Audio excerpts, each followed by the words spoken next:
Welcome to the third and final MidSun statics tutorial. This time we're going to be talking about statics in 3 dimensions. So we mentioned in the previous tutorial that in 2 dimensions on a plane you have 3 degrees of freedom. But now that we're in 3 dimensions we have 6. So as you can see here on the top with these blue coordinates, we can rotate freely. We can rotate about the z-axis, the y-axis, and the x-axis, as well as translating in all 3 axes. So we have 6 degrees of freedom. I've taken the liberty of drawing some things out beforehand because this is starting to test my own artistic ability. And forgive me for the terrible drawings ahead. So in terms of joints in 3 dimensions, I thought I would go over some of the common joints that we use here on the team. On the left here we have what's called a linear bearing. And so what this is designed to do is, and I'll draw this in blue, this here is designed to allow a shaft, drawn in black here, to translate freely along its axis, as well as rotate around. So you can see that the linear bearing here is sort of split into 2 parts, and that's so that the inside and the outside of the linear bearing, that's sort of here and here, they can rotate freely with respect to one another. So what kind of reaction forces can a linear bearing provide? Well, you can see that it sort of technically has 2 degrees of freedom, so we'd expect that, well, I guess it can have 4 reaction forces or moments. Obviously, it can react forces here. We call these, this is radially in the y and x directions. And, technically it can also react moments about the x and y axis, but it's really not designed to do that. And so when we're designing, we're really not going to be using this to react moments because it's quite weak in that respect. Next, in the center here, we have what's called a spherical bearing. And so this type of bearing is essentially a sphere, drawn in black here, a sphere resting inside a housing, which I've drawn in green. And the sphere, it's resting inside another sphere, and so it can rotate about any axis. So if we draw in our degrees of freedom here, we can rotate about the z-axis, just like with the linear bearing, but we can also rotate about the y and about the x-axes, and so then we can rotate in any way, and we can provide reaction forces in all directions. So this outer green shell would be fixed to something, usually in space, and so we can provide reaction forces in x, y, and z. And so those are drawn in red there. Hey there, sorry if there was a bit of a jump. This is just slightly more future life coming in to correct a mistake and talking about the forces on a spherical bearing. The spherical bearing is really, it can react some force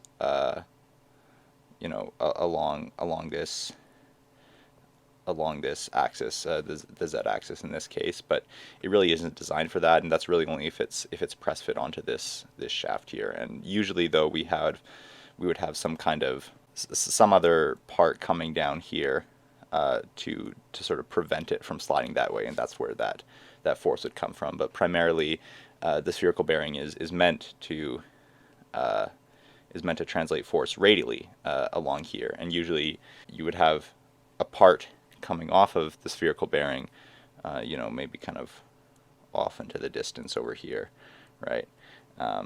And if there was another spherical bearing on this end over here, then this would become a 2-force member, just like how back in the last tutorial when we were talking about 2 pins in 2 dimensions, sort of creating a 2-force member. These 2 spherical bearings on the end of a shaft would create a 2-force member. So sorry if this creates a bit of confusion, and the drawings will jump around a bit as the edit snaps back. And then on the right here we have something of a botched drawing of a clevis. So clevises are basically just a pin going through the walls of the clevis, which is drawn in black, and then you'd have something connecting to it, which I've drawn in blue here in the center.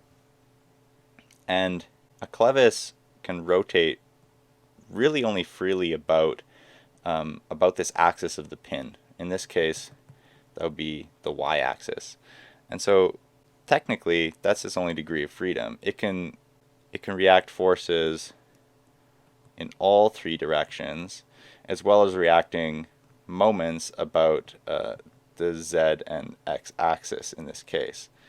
And really, that's not our friend when we're trying to do statics calculations, because as you can imagine, having all of these reaction forces, usually makes our problem statically indeterminate, and we start having to make assumptions. Okay, so let's move on to something of a problem in 3 dimensions. So you can see here, this is kind of an absurd thing. We have this bar here with a spherical bearing on it that's bolted to the wall. So the spherical bearing can't translate anywhere. And then we have a couple of wires coming out from this bar, and finally some forces on the tip of the bar. And you'll notice that this wire here coming out of B and going straight up, it's sort of going up and back at the same time. And then the other wire is strictly in the XY plane. One thing to note about wires or ropes is that they can only react forces in tension. So they are two force members, and so we're really only going to get reaction forces actually just along these members here, or along those ropes rather. Okay, so it's quite a complicated problem, and you could really go from here, right? You could start drawing in F1, F2, and start talking about angles, and you could write out all the equations that you need to know just right from here. But that may not be the simplest approach, in my opinion. So before we move on, let's get on all our reaction forces. So we have F1 and F2, and then we'll call here at our spherical bearing we have 3 reaction forces as well. So we have F of, let's just call that F of x, F of z, and F of y. And I've made all the distances, all the dimensions in here essentially 1 meter just to simplify our calculations. If we actually take this 3-dimensional problem and turn it into, for now, a 2-dimensional problem in the xz plane, we'll find that we can actually solve for some things quite a bit easier.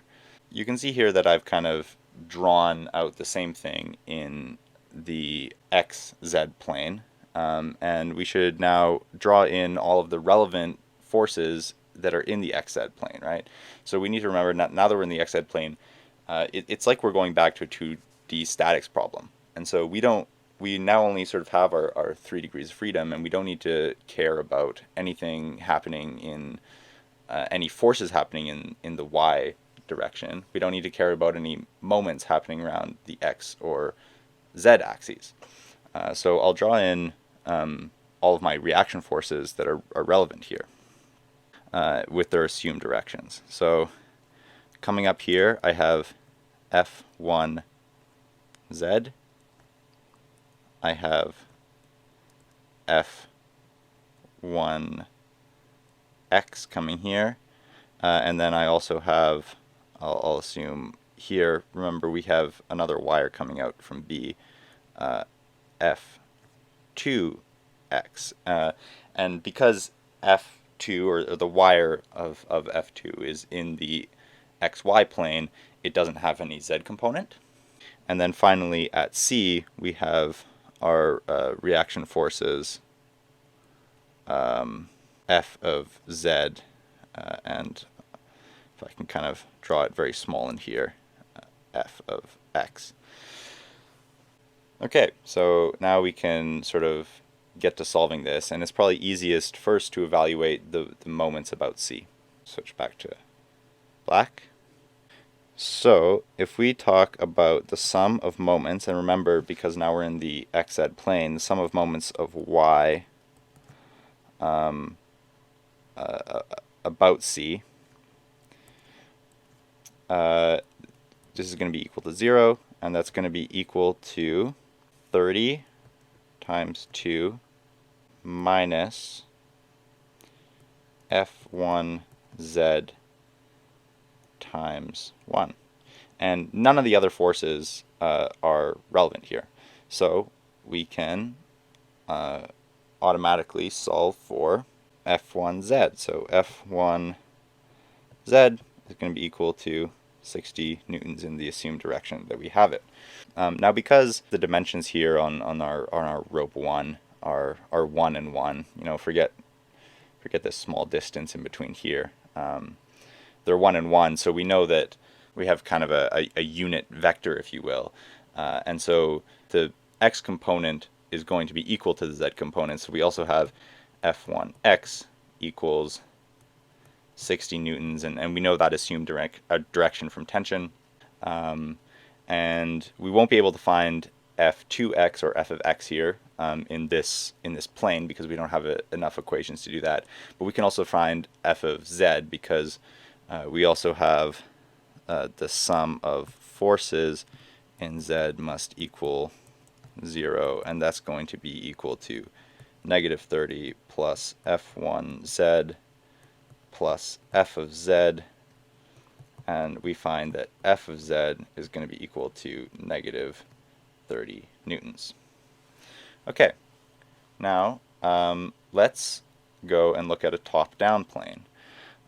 So this here is going to be, let me draw that correctly. This is going to be yx. So now this is again our xy plane. And again, we're going to draw in our reaction forces. So here at B, I have F1y,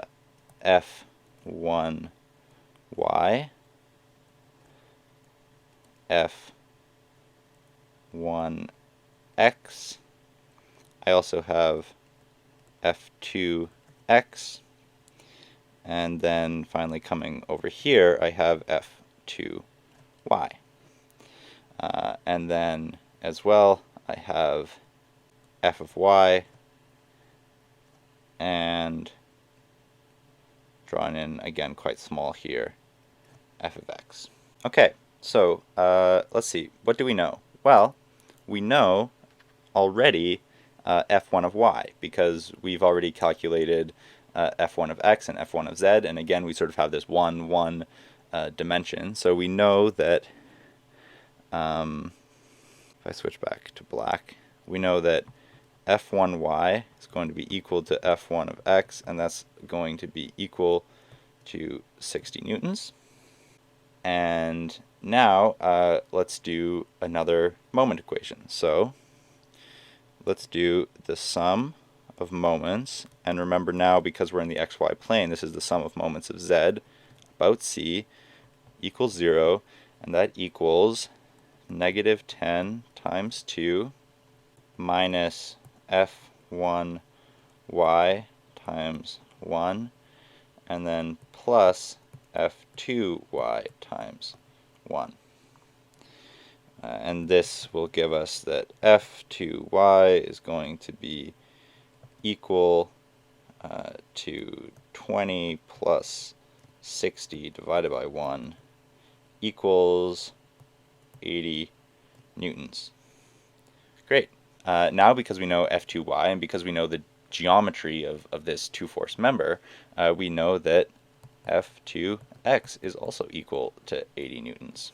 And now we should have enough information for solving for Fx. So if we do now the sum of forces in x, with to the right being the positive direction, equals 0, and that's equal to, to the left is the positive, and that's going to be equal to negative 80 minus 60 from the f1 and f2x, plus f of x, fx, and so then we get fx equals 140 newtons.